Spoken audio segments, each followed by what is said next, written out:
जो वूटॉन cricket club से receive हुए। अब ये एफआईआर दर्ज थी, पिछले कई माह से खान साहब अदालती कार्रवाई को ताखीर का शिकार कर रहे हैं, कभी एक बहाना कभी दूसरा बहाना, और उनकी कोशिश ये थी कि अदालती कार्रवाई आगे ना चल पाए। जैसे ही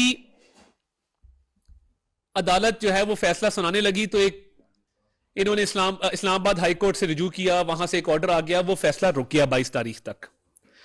दूसरी जो बेल है एंटी टेररिस्ट कोर्ट की, वो खारिज हो चुकी है, और उसके खारिज होने के बाद अभी तक इमरान नियाजी साहब लाहौर हाई कोर्ट से ये तवक्को रखते हैं कि उनकी जो हाजिरी है या अटेंडेंस है, जो कि किसी भी प्रोटेक्टिव बेल के लिए आपकी हाजिरी अटेंडेंस वहां होना जरूरी होता है, उनकी तवक्को यह है कि अदालतें चल के जमान पार्क आएं और वहां आके उनकी हाजिरी लगाई जाए और जमान पार्क में ही अदालती कार्रवाई जो है वो चले। मैं हैरान हूं कि 5 बार अदालती कार्रवाई मुलतवी हो चुकी, इस इंतजार में कि बादशाह सलामत चल के तशरीफ लाएंगे, उनको सहूलत दी गई, आप अगर चल नहीं सकते, हालांकि वो चल सकते हैं, वो स्ट्रेचर पे आ जाएं, वो एम्बुलेंस पे आ जाए, ये बातें भी की गई, मगर अब दोबारा 2:30 बजे तक समाअत को मुलतवी किया गया है। तो ये सहूलत हर किसी को तो मुयसर नहीं है। आपका मेरे जैसा पिटिशनर होगा तो वो स्ट्रेचर पे भी अदालत आएगा, वो एम्बुलेंस में भी अदालत जाएगा, अदालत तो जाना पड़ेगा अगर बेल अप्लाई करनी है। और दूसरा ये है कि जो इस वक्त मेडिकल रिपोर्ट्स की बातें चल रही हैं, ये अल्लाह ताला का करना है। ये मजाक उड़ाते थे मेडिकल रिपोर्टें अदालतों में जमा कराने के प्रोसेस के हवाले से, ये ताने कसते थे। आज समझ नहीं आ रही कि मेडिकल रिपोर्ट किससे लिखवाएं, कौन ऐसी मेडिकल रिपोर्ट जमा कराए कि खान साहब बिल्कुल बिस्तर पे हैं, वो एक टांग नीचे नहीं लगा सकते, वो चल नहीं सकते, वो उठ नहीं सकते, वो बैठ नहीं सकते। इस तरह की मेडिकल रिपोर्ट दरकार है। तो मेरा ख्याल है तहरीक इंसाफ को एक अखबार में इश्तहार दे देना चाहिए कि डॉक्टर रिक्वायर्ड है जो खान साहब की जाली मेडिकल रिपोर्ट लिख दे कि ये बाकी सब कामों के लिए फिट हैं, बाकी सारे काम चल रहे हैं, घंटों घंटों मीटिंग्स भी हो रही हैं, टांग को टांग पे रख के हिलाया भी जा रहा है। ऑनरेबल कोर्ट नोटिस ले कि एक वीडियो मौजूद है जिसमें खान साहब का एक अजीज उनके कान में कह रहा है टांग मत हिलाएं, कैमरा ऑन है।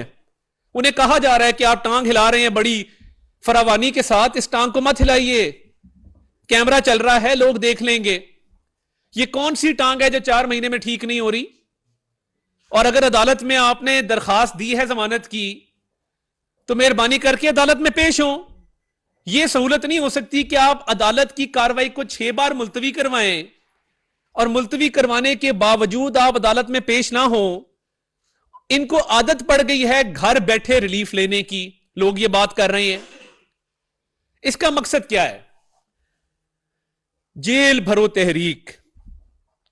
जेल भरो तहरीक का एक नारा लगाया गया और कहा गया हम जेलें भरने जा रहे हैं। जेल भरो तहरीक की हालत यह है और इनकी मुनाफिकत की यह इंतहा है कि जेल भरो तहरीक कहने वाले कल 2-2 अदालतों में मिन्नत तरला कर रहे थे कि हमारी बेल की जो कैंसलेशन है, जो जमानत खारिज होने जा रही है, इसको रोका जाए। यह तरला मिन्नत तहरीक जरूर हो सकती है। असल में इसका आगाज हुआ था गोगी बचाओ मार्च से और गोगी बचाओ तहरीक से। गोगी बचाओ तहरीक और गोगी बचाओ मार्च जो था वो तरला मिन्नत तहरीक में तब्दील हो चुका, और अब तरले लिए जा रहे हैं, मिन्नतें की जा रही हैं कि हमें घर से भी ना आना पड़े और हमें बैठे बिठाए जो है वो कोर्ट जमानत दे दे। ये है मुनाफिकत की इंतहा। अगर आपने ये करना होता, जेल भरो तहरीक का जो ऐलान किया था उस पर अमल दरामद, तो फिर इस तरह रोंद ना मारी जाती, इस तरह रोया ना जाता, इस तरह तरले मिन्नत ना किए जाते कि जी हमें अदालतों में मत बुलाएं, हम अदालतों में नहीं आ सकते, हम बहुत बीमार हैं। आपको शहबाज शरीफ साहब की कमर तो बड़ी याद आती थी, वो बड़े अरसा से उस आर्जे में मुब्तला थे। तब तो आप बख्तरबंद गाड़ियां भिजवाते थे और उनको बंद करवा के एमआरआई के लिए भी बख्तरबंद गाड़ी में भेजते थे। आज जब आपकी बारी आई है और आप हट्टे कट्टे हैं, बिल्कुल सेहतमंद हैं, मगर अदालतों का नाम सुनते ही आपकी कांपें टांग जाती हैं, अदालतों का नाम सुनते ही आप इस्तिस्ना की दरखास्त करते हैं। राना साहब एक सेकंड प्लीज। आप अदालतों का नाम सुनते ही आप इस्तिस्ना की दरखास्तें देना शुरू कर देते हैं। तो ये किस किस्म की मुनाफकत है कि जेल भरो तहरीकी खवातीन से हल्फ लिया जा रहा है, हाथ खड़ा करके, लाइन में खड़ा करके, हम जेल भरेंगे।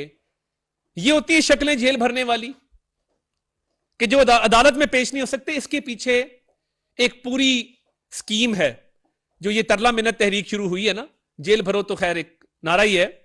जिस तरह इन्होंने कहा अमेरिका ने हमारी हुकूमत उल्टाई, फॉरेन कंस्पिरेसी, पूरी कौम ने इनके पीछे लग के स्टिकर लगा लिए। इनके जो है ना, इनके अपने फॉलोअर जो हैं, उन्होंने स्टिकर लगा लिए एब्सोल्युटली नॉट, क्या हम कोई गुलाम हैं कि बांध जाएं। अब मुझे बताएं उन स्टिकरों का क्या करना है। क्या वो स्टिकर उतार लिए जाएं? क्या उसकी जगह आपकी शक्ल और मुनाफिक खान का स्टिकर लगा लिया जाए? क्या किया जाए? साइफर लहराया गया, ये एक बड़ी अहम बात है। पाकिस्तान के फॉरेन रिलेशंस को डैमेज करने की कोशिश की गई, पाकिस्तान के बैनुल अक़वामी सतह पे ताल्लुकात को मुतासर करने की कोशिश की गई अपने सियासी बयानिए की खातिर।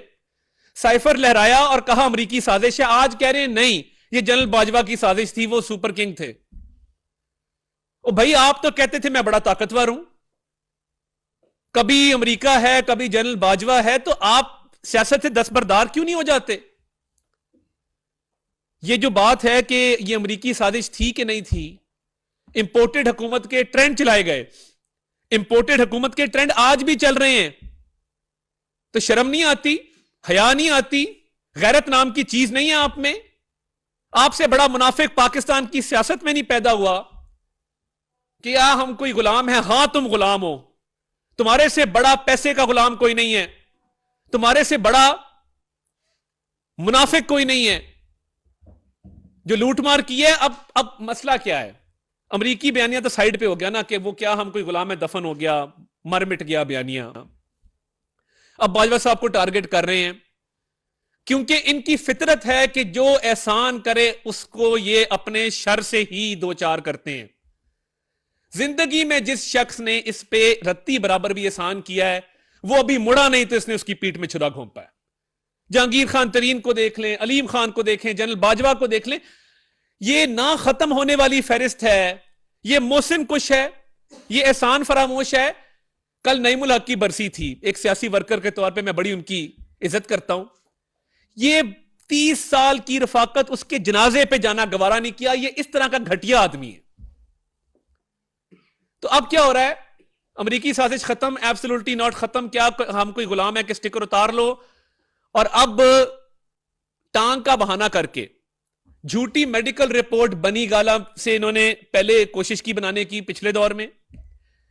अब जमान पार्क में डॉक्टरों का इजलास आज बुलाया गया है और डॉक्टर फैसल सुल्तान को कहा गया है कि एक जाली मेडिकल रिपोर्ट बनाओ कि मैं तो अगर एक कदम भी चला तो मैं गिर के तो बिल्कुल कोलैप्स कर जाऊंगा।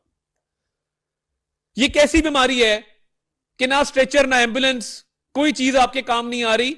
बात यह है, इनको वुकला ने और डॉक्टरों की एक टीम ने कल मशवरा दिया है कि आप अगर जमान पार्क से निकल आए, और इसमें कुछ वो भी होगा अंतर मंतर जो चलता है थोड़ा सा, उसका भी होगा जंतर मंतर। जंतर मंतर का एक कोई जायचा निकला है और साथ कुछ डॉक्टरों और वुकला की टीम ने यह मशवरा दिया है कि खान साहब आपने जमान पार्क से नहीं निकलना, आप निकले तो तोशा खाना में फर्ज जुर्म आयद हो जाएगी।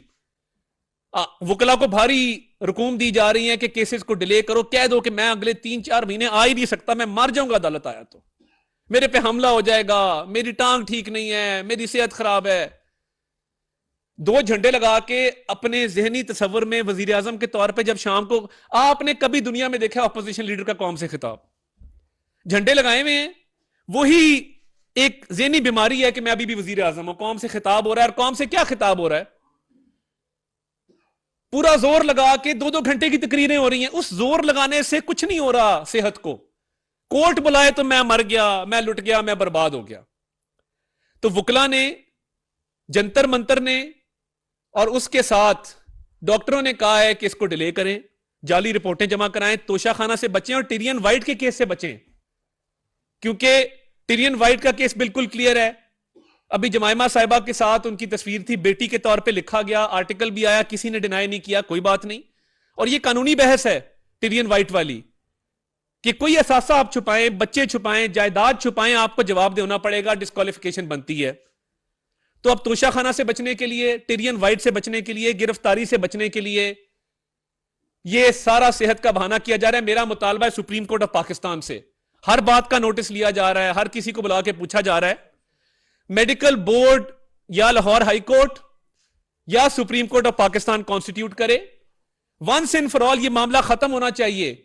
और मेडिकल बोर्ड में सरकारी डॉक्टर भी हों, प्राइवेट डॉक्टर भी हों, पाकिस्तान के बेहतरीन जो तिब्बी माहिरीन हैं उन पर मुश्तमिल ये मेडिकल बोर्ड बनाया जाए और बताया जाए कि खान साहब की सेहत कैसी है और क्या सेहत इतनी खराब वाकई है कि वो अदालत नहीं जा सकते और इन केसेस को ताखीर का शिकार कर रहे हैं। तो क्या ये जायज है? ये इतना बुज़दिल आदमी है, इतना डरपोक आदमी है कि कल जेल के खौफ से सुना है कि थोड़े से आंसू भी निकल आए। ये भी रिपोर्ट्स आ रही हैं कि मैंने जेल नहीं जाना। जेल भरो तहरीक अवाम के सामने, अमरीकी साजिश अवाम के सामने, पीछे जाके मुनाफकत। और अब ये मेडिकल बोर्ड, मेरी रिक्वेस्ट होगी कि अदालत इसका हुक्म दे। 6 दफा कार्रवाई अगर मुलतवी की है तो मेरी मोअज़्ज़ज़ अदालत से ये मुद्दबाना गुजारिश है कि आप एक मेडिकल बोर्ड तश्कील दे दें कि वो अदालत आने के काबिल हैं कि नहीं। ये दूध का दूध, पानी का पानी हो जाएगा। और ये जो बहाना बनाया जा रहा है करप्शन के केसेस से बचने का, टिरियन वाइट में डिस्क्वालिफिकेशन से बचने का, बदउनवानियों से बचने का, जो उन्होंने की हैं, जो उनके काले करतूत हैं, ये सारा खुल के सामने आ जाएगा अगर मेडिकल बोर्ड बन गया। क्योंकि किसी आम पाकिस्तानी को यह रियायत नहीं है कि अदालती कार्रवाई उसके लिए भी 6 दफा मुअत्तल नहीं होती, बूटे, बशीर और अहमद के लिए नहीं होती। आम पिटिशनर जो बेचारे राहदारियों में खड़े होते हैं पूरा पूरा दिन, उनके लिए नहीं होती।